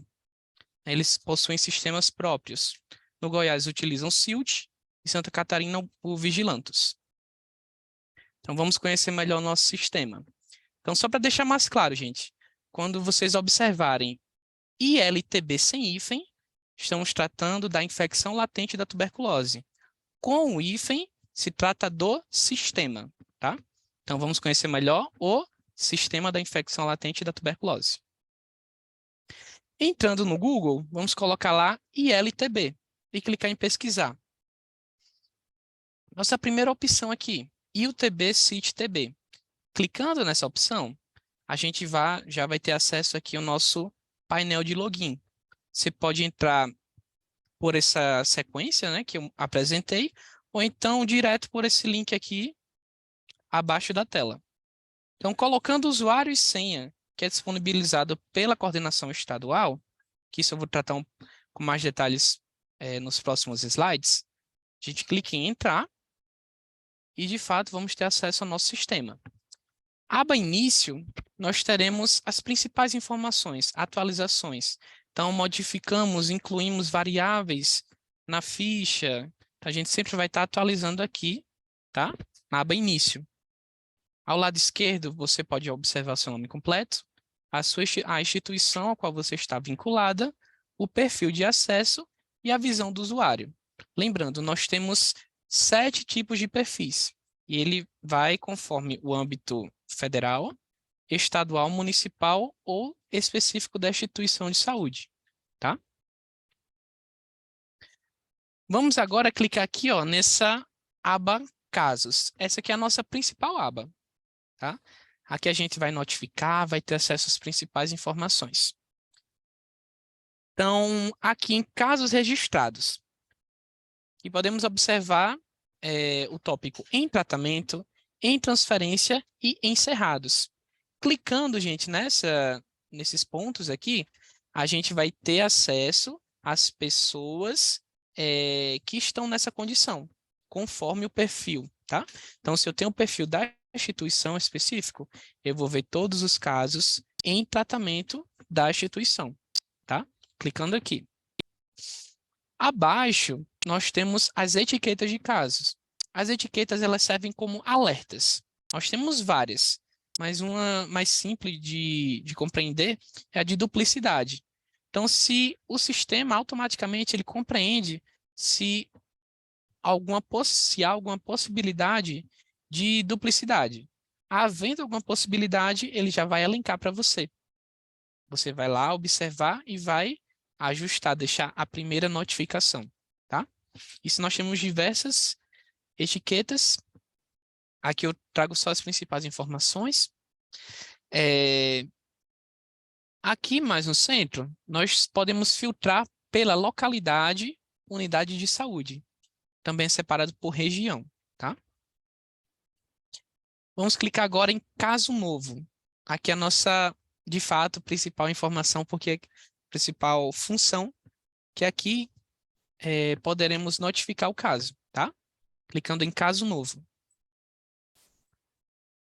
Clicando em caso novo, será aberto alguns campos para preenchimento, como nome de registro, data de nascimento e cartão nacional de saúde. Lembrando, a gente só vai notificar os casos que possuem indicação de início de tratamento, tá? Pessoas que iniciaram o tratamento preventivo da tuberculose. Então, a gente vai colocar o nome da pessoa, e clicar em pesquisar. Ora, atenção aqui. Sempre antes de realizar uma nova notificação, a gente deve se assegurar que o paciente já não foi notificado.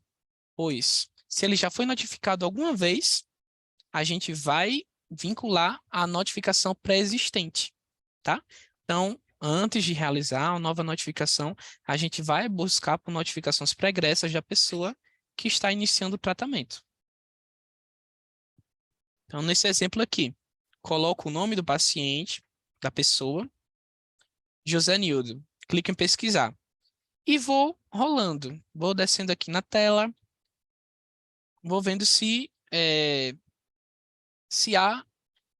essa pessoa já foi notificada ou não. Se já foi, ótimo, eu clico nela e vou vincular. Caso não, eu vou clicar em novo paciente. Clicando em novo paciente, será aberto as variáveis inclusas na ficha de notificação da infecção latente da tuberculose. Lembrando que todas as variáveis disponíveis aqui na ficha estão inclusas virtualmente no nosso sistema. Idênticas, tá?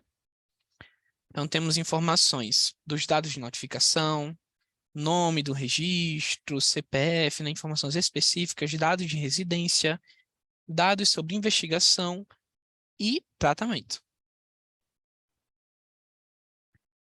Vamos ver agora os tipos de entrada. Como é que essa pessoa que iniciou o tratamento da infecção latente, ela entra no nosso sistema, ela entra na vigilância. Pode entrar por 5 opções. A primeira, como caso novo, pessoa que nunca fez o tratamento da LTB e que iniciará o tratamento. Pode entrar também como reingresso após abandono. Então, a pessoa que inicia um novo tratamento da ILTB após o abandono de um tratamento anterior. Reentrada após mudança de esquema. Então, a pessoa apresentou uma reação adversa e a necessidade da troca da medicação será relacionada aqui com esse tipo de entrada. Reexposição, a pessoa que já tratou para infecção latente, teve contato, né, com um novo caso de TB pulmonar ou laríngea, e irá refazer o tratamento preventivo da tuberculose. E também temos a opção reentrada após suspensão por condição clínica desfavorável ao tratamento, a exemplo da gestação. Tá? Ainda no nosso sistema, nós temos essa terceira aba, gerenciamento. Nela a gente pode baixar a base em formato de Excel e também ter acesso a essa planilha com os principais indicadores relacionados aqui à infecção latente da tuberculose. Nós podemos filtrar a temporalidade, a unidade de federação, o município, a unidade de saúde de tratamento e por medicação. Aqui, por exemplo, nós então podemos clicar aqui na unidade federativa e automaticamente todos os dados irão atualizar conforme a seleção que você realizou. Então, dados por região, por ano e mês, por município. E lembrando que nós temos 8 abinhas dessa da planilha de indicadores. Você vai passando, nós temos dados quanto às medicações, quanto a encerramento, tá? Então, perfeito aqui para você explorar. E utilizar como tomada de decisão, né, na vigilância, conforme o âmbito que você está inserido. Então, algumas informações gerais sobre o nosso sistema da infecção latente da tuberculose. O ILTB, ele pode ser acessado tanto pelo serviço de HIV, como pelo serviço de tuberculose. A gente sempre está apoiando essa integração entre as equipes de tuberculose e de HIV. A SAI também pode ter acesso, as unidades de atenção primária também podem ter acesso, tá? O sistema é online e pode ser acessado de qualquer unidade de saúde informatizada. O cadastro de novos usuários é realizado especificamente pelos programas estaduais de controle da tuberculose, tá? Então, vocês que estão inseridos nesse projeto do TB-REACH, nós iremos posteriormente ter uma nova capacitação específica com as pessoas que irão atuar no sistema, tá? Então, aí de fato, irei abordar todas as funções que o sistema possibilita, tá? Que é mais um apanhado geral. Aqui nós temos o livro de registro de paciente e acompanhamento do tratamento da infecção latente da tuberculose. No próximo mês a gente já vai estar atualizando, tá?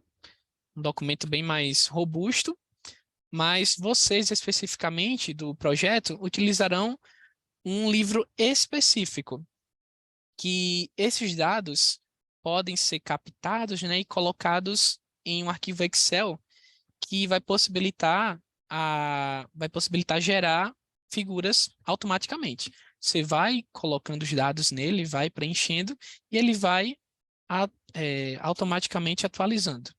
Tá bem legal. Posteriormente, vocês irão ter uma capacitação específica com a ANET sobre esse livro.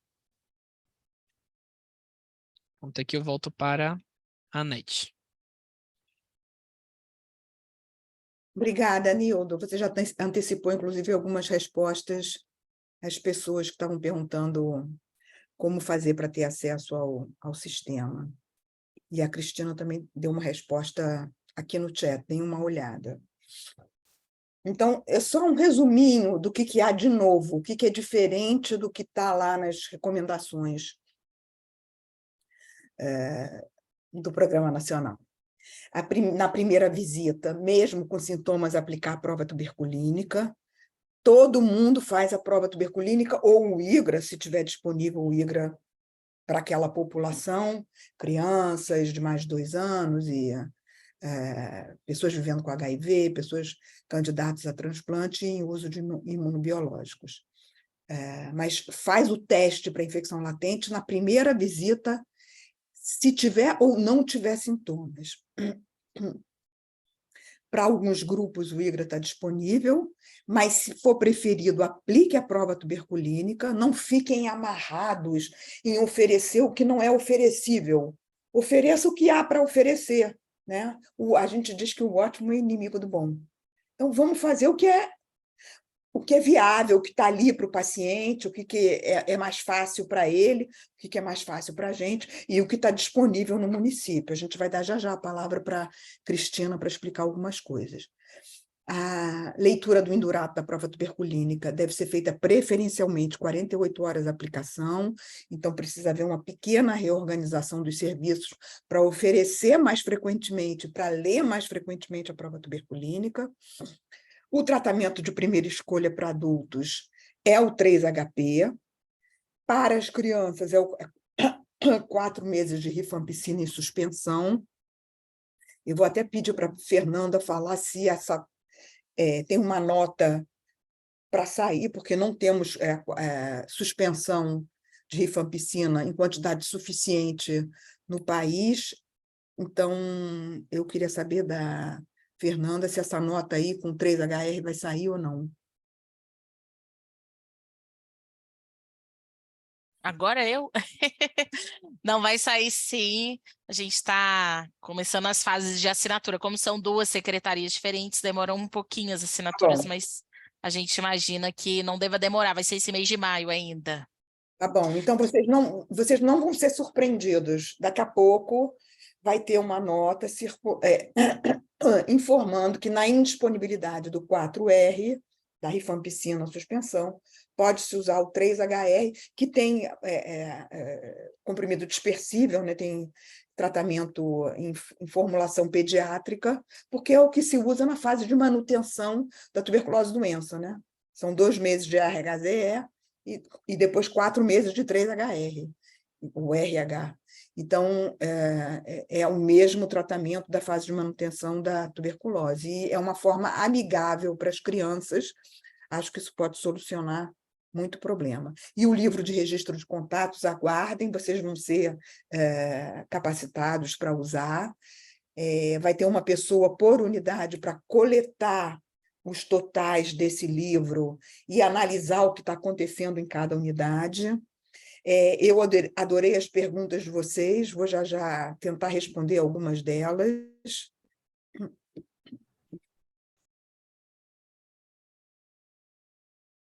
Aquele obrigada sumiu?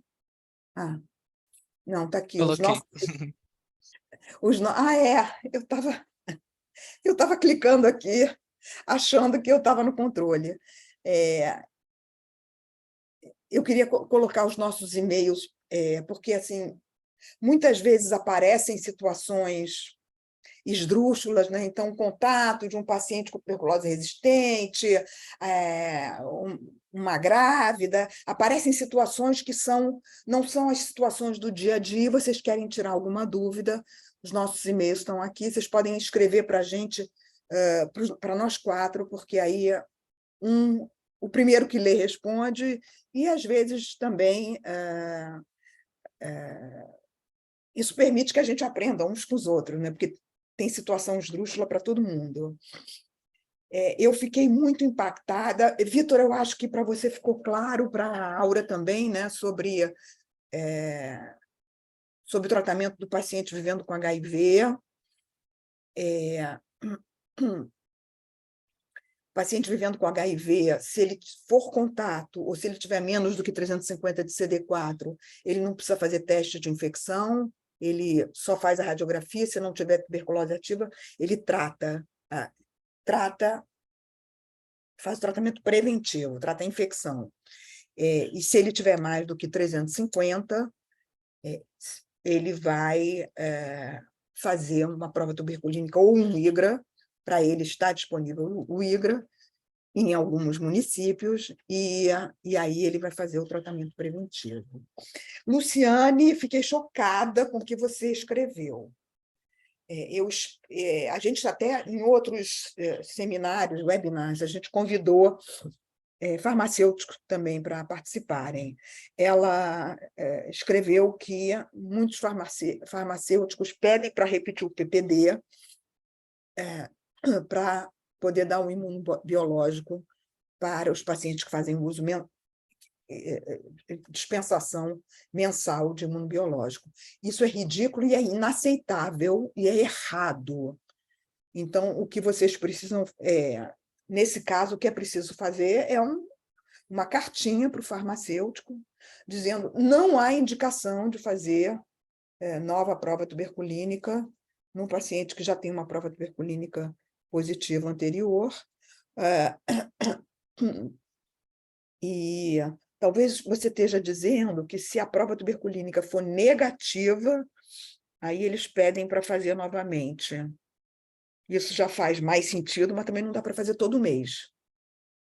A gente normalmente faz isso no paciente vivendo com HIV, a gente faz a cada 6 a 12 meses. Então, fazer mais do que isso é complicado.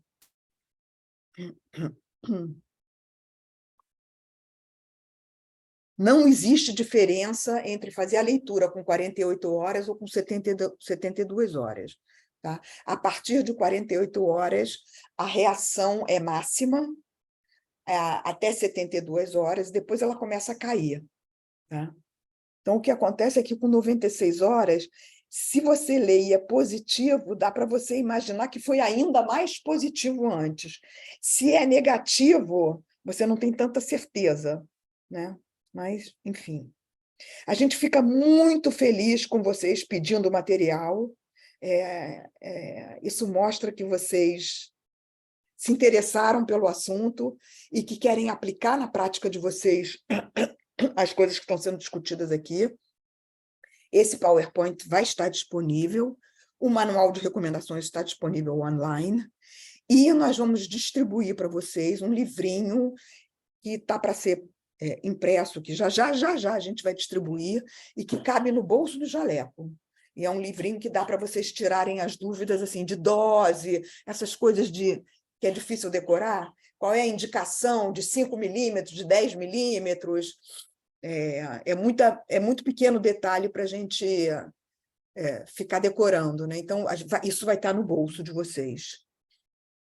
Eu achei formidável o que o Anderson contou, de que, para casos... É uma outra história, tá? Casos de pessoas que têm tuberculose doença, e eles querem fazer o exame de escarro de acompanhamento, e aí, como o paciente não vai na unidade, eles vão na casa do paciente coletar o escarro. Então, assim, essa atitude, Anderson, mostra que sempre existem soluções para a gente pensar, né? A gente pode pensar em soluções aqui no meu mundo. Por exemplo, acho que foi Cristiano falou que não tem PPD no município dele. Então, eu imagino que ele não seja de Porto Alegre, que a pessoa tem que gastar 2 horas de viagem para ir fazer o PPD, e depois mais 2 horas de viagem para voltar, e depois mais 2 para ler e 2 horas para voltar. Uma alternativa para isso, por exemplo, é fazer uma rápida capacitação para aplicação do PPD, e aí as pessoas já fariam no seu próprio município. Isso reduz em muito a necessidade do paciente ficar viajando, e, paulatinamente, progressivamente, e capacitando os municípios. Eu imagino que você esteja na periferia de Porto Alegre, então, outros municípios, para fazer a leitura da prova tuberculínica. Acho que a Fernanda já falou bastante sobre a falta do material, isso vai retornar, e a gente não quer que ninguém fique guardando o PPD para o futuro, tá? Usem o PPD, gastem o PPD. Quanto mais gastar, mas a Fernanda vai comprar. Então, assim, a Fernanda ela compra de acordo com o consumo nacional. A gente também não quer ficar jogando dinheiro fora do governo, isso, com certeza. Então, usem o PPD. Sobre o lanche na unidade, vou deixar a Cristina responder, e sobre a disponibilidade de IGRA em determinados municípios, não sei se a Cristina vai saber responder, mas, Cristina, você quer dar uma palavrinha, por favor?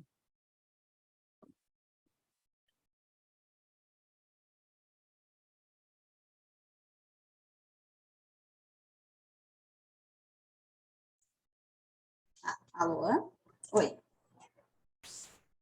Estão me Estamos ouvindo? ouvindo. Tá, agora foi. Então, bom, meu nome é Cristina, eu sou enfermeira. Eu estou, então, como assessora técnica da tuberculose dentro da coordenação de IST e tuberculose do município. Eu fui anotando aqui as perguntas para a gente poder também responder em relação a isso. Na questão, então, do PPD, né, o município de Porto Alegre não está totalmente desabastecido. Nós temos atualmente estoque no CRTB Navegantes, no CRTB Bom Jesus ainda tem algum frasco, no CRTB da Cruzeiro tem frascos, no Santa Marta ainda não recebeu, e no IAPI também tem. Então, assim, a gente só não tem atualmente no Santa Marta, porque vai receber junto com a rota das vacinas, mas logo já vai ter. Terminando esses estoques que nós temos, aí sim a gente não vai mais ter no município até a próxima remessa, né?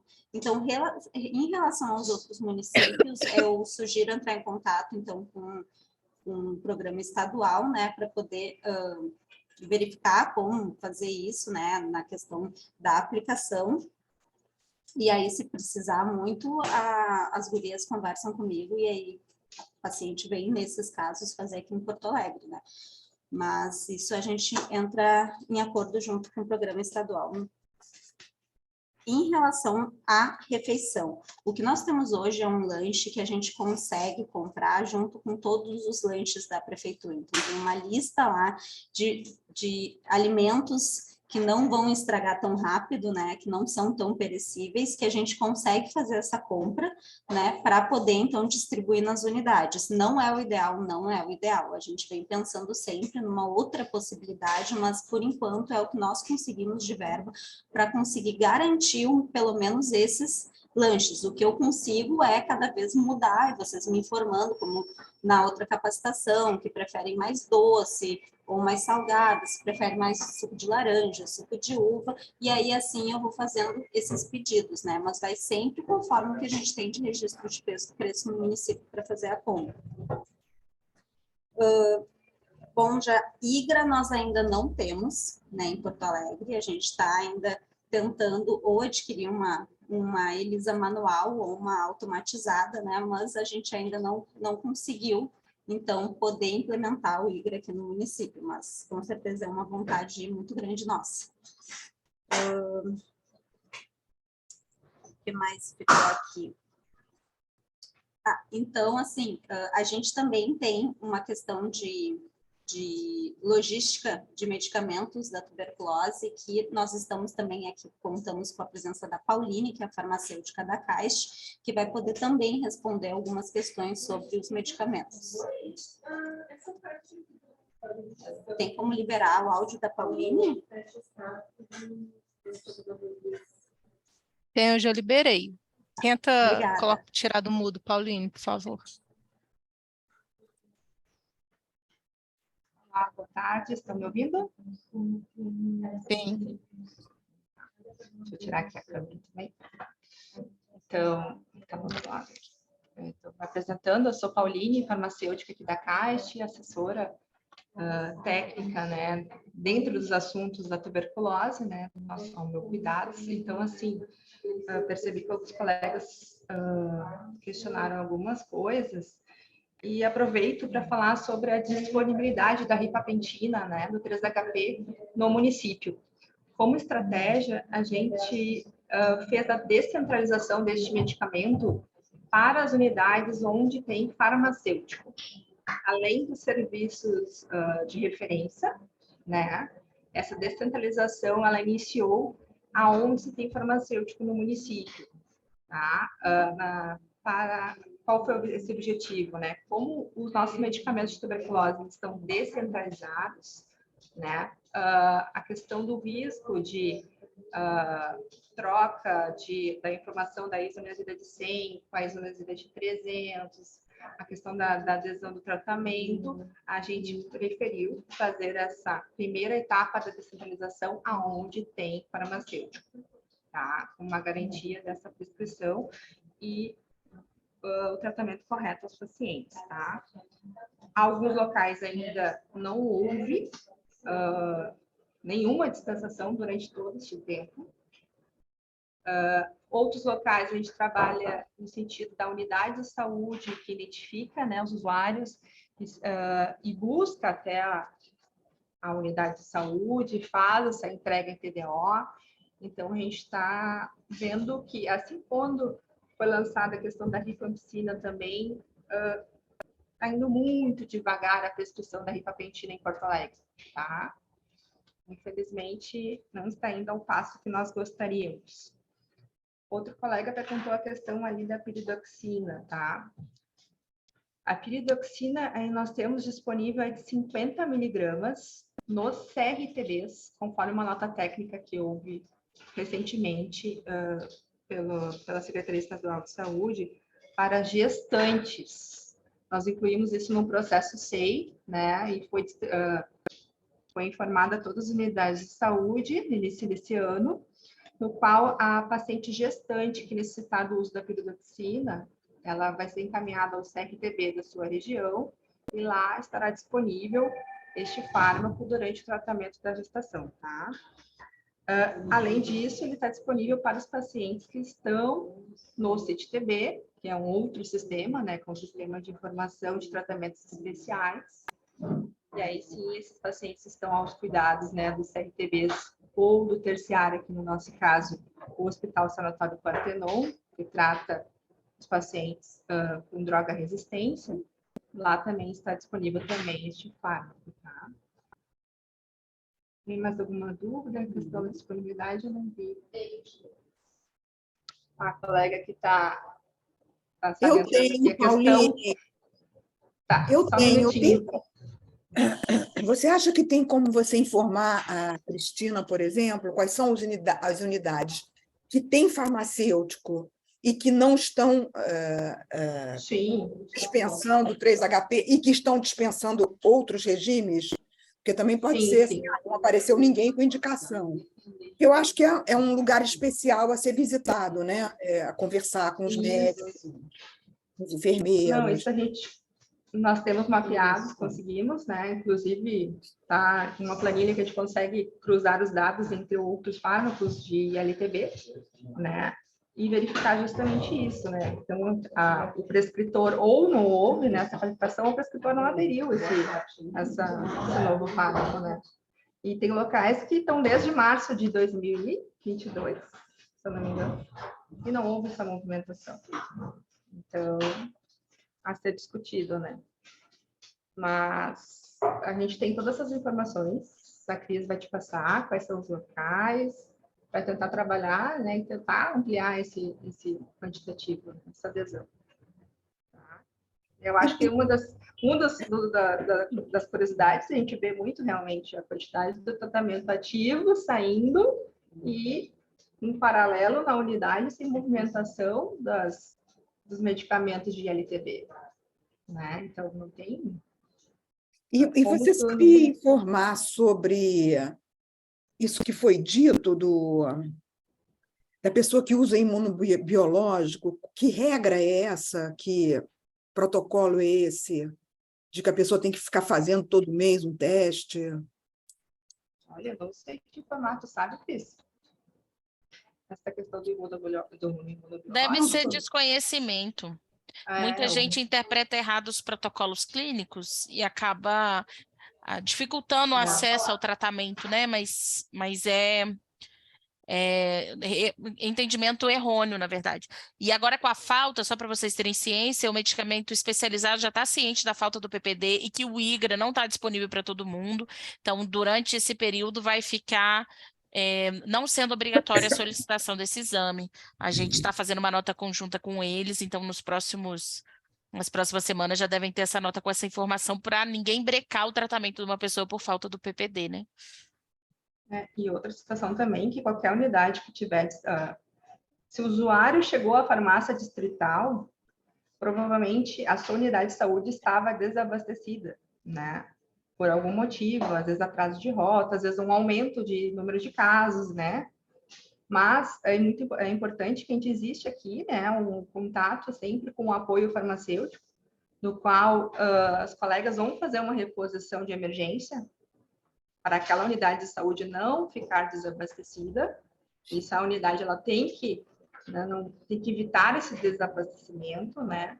Tem a comunicação direta com o apoio farmacêutico e para evitar que esse paciente se desloque até a farmácia distrital. Como foi o caso que a Gabriela ali citou, né? Que ainda identificou um paciente vivendo com HIV. Esse paciente que está vivendo com HIV, ele e TB ativa, ele deve ser, né, acompanhado nos SAIs, né, do município, não na atenção primária. Então, mais essa informação, a gente precisa evitar os desabastecimentos, os registros dos nossos sistemas, né, de dispensação que nós temos no município, que se chama DIS. Toda prescrição que é atendida, ela deve ser, né, feita a realização da dispensação nesse sistema, no qual tem que manter o estoque virtual e físico, e todos os CAIXE, também a vigilância tem esse sistema como monitoramento do acompanhamento dos pacientes, né? Gente, eu estou vendo que a Dani Pelissari, que também é da CGTM, está online. Dani, você gostaria de dizer alguma coisa, acrescentar alguma coisa que a gente não tenha mencionado?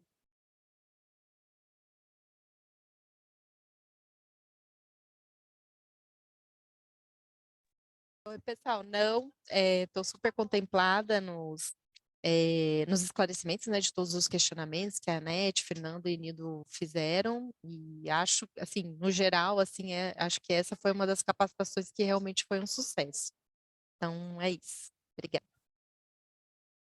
Alguém gostaria de falar alguma coisa, compartilhar com a gente sua experiência, alguma dificuldade, ou pelo contrário, enfim, fazer algum comentário? Senão a gente vai colocar de novo aquela enquete para vocês responderem e a gente vê se mudou um pouco a porcentagem de respostas.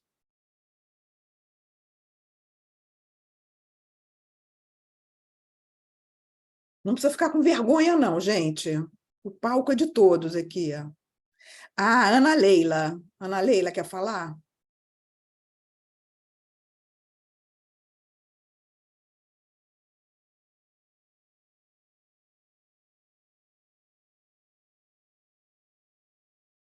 Ana, Sim, boa tarde. Eu gostaria de fazer uma pergunta, porque eu estou há 4 semanas com uma tosse, dores nas costas, coriza, e à noite soo muito.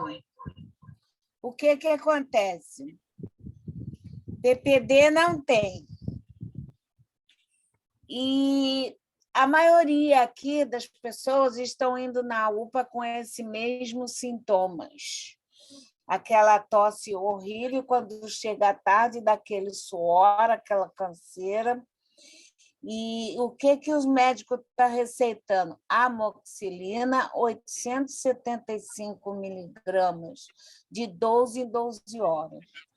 Eu tomei, foi o que passou um pouco, porque eu estava demais, há mais de 4 semanas, espirrando e tossindo ao mesmo tempo.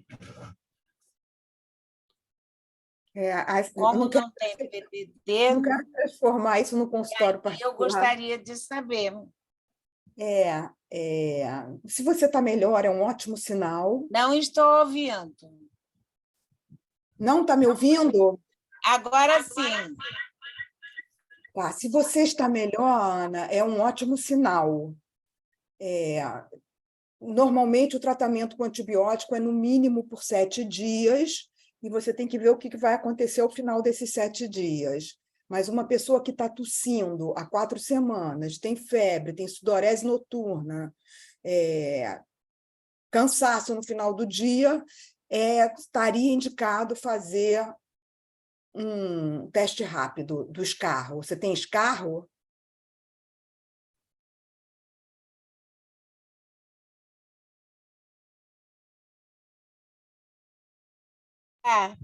O escarro, porque aquela ronquideira, ronco no pulmão, né? E o escarro é tipo uma gosma. Horrível, horrível, horrível, horrível. Você não consegue dormir à noite. Mas, graças a Deus, essa noite já melhorou, porque eu tomei um remédio. A UPA não é o melhor lugar. Já não estava aguentando mais tomar xarope, tomei mais de 5 vidros de xarope. Esse medicamento Maleato, e nada estava resolvendo. E com esse comprimido melhorou. Eu fiquei preocupada, porque há 15 dias atrás eu tive contato com pessoas que deu positivo, tuberculose positivo. Acho que você deve procurar uma unidade básica. Porque eu não deveria estar com a minha imunidade tão baixa. Mas eu fiquei preocupada, e como estou. Eu acho que se você está melhor, você não precisa ficar preocupada, mas eu te aconselho a procurar uma unidade básica de saúde e não a UPA. A UPA não é o melhor lugar para você investigar uma eventual tuberculose. Na unidade de saúde, eles vão fazer um exame do escarro e possivelmente uma radiografia de tórax. Tá bom? Vamos continuar aqui com a... Anete, eu só ia comentar, posso? Claro. Que teve uma pergunta aqui no chat que talvez seja interessante para todos, sobre abandono. Então, se eu volto a tratar ou não. Então, sim, você vai avaliar a pessoa individualmente, tentar entender por que ela abandonou, se foi uma questão social, de efeito adverso ou não, e dependendo da quantidade de doses que ele já fez, tipo assim, já fez 80% do tratamento previsto, não precisa voltar a tratar. Mas se ele fez menos, de 50 e tudo, pode sim voltar a tratar. Então, se teve efeito adverso a um esquema, pode pensar em outro. Então, é uma avaliação muito individualizada. Se é uma questão muito social e vocês já tentaram de tudo e não tem apoio da família, nem nada, aí avaliar se vale a pena tratar ou não. Mas é uma questão bem individual essa avaliação. E sobre o risco de resistência, então, não há risco de resistência se não é TB ativa. Então, vocês tiveram certeza, não tem sintoma, raio-x normal, e a pessoa é um contato, vamos tratar. Só teria um risco de resistência se a pessoa tivesse TB não diagnosticada. Mais ou menos isso, né, Anete? Pode complementar aí, Anete. Não, é só para dizer que já tem uma revisão sistemática sobre risco de resistência com rifampicina e uma sobre risco de resistência com isoniazida. Não aumenta o risco de resistência fazer tratamento da infecção latente com esses regimes. O que é exatamente isso que a Fernanda falou. O que é perigoso é tratar tuberculose ativa com 1 ou 2 drogas. Isso a gente não quer. Mas, então, é por isso que a gente insiste, e o Brasil insiste nessa política, de fazer a radiografia de tórax em todo mundo. Você vê que tem muita gente que não precisa fazer o PPD, não precisa de IGRA, etc. Mas radiografia de tórax, antes do tratamento, não existe exceção, todo mundo tem que fazer, tá? Vamos lá, gente. Então, deixa eu compartilhar aqui com vocês. O tratamento da infecção latente é a estratégia mais eficaz para reduzir a incidência de tuberculose. 93% agora respondeu que sim. Sim, essa é a estratégia mais eficaz. Na cascata do cuidado dos contatos, as maiores perdas se dão na etapa de identificação dos contatos. Eu vi algumas pessoas comentando sobre a adesão. O que acontece? Na experiência de vocês, como vocês só têm aquele pouquinho de gente indo na unidade de saúde, o principal problema que vocês veem é a questão da adesão. Porque vocês não veem, as pessoas que nem chegam na unidade de saúde, elas são invisíveis, não é?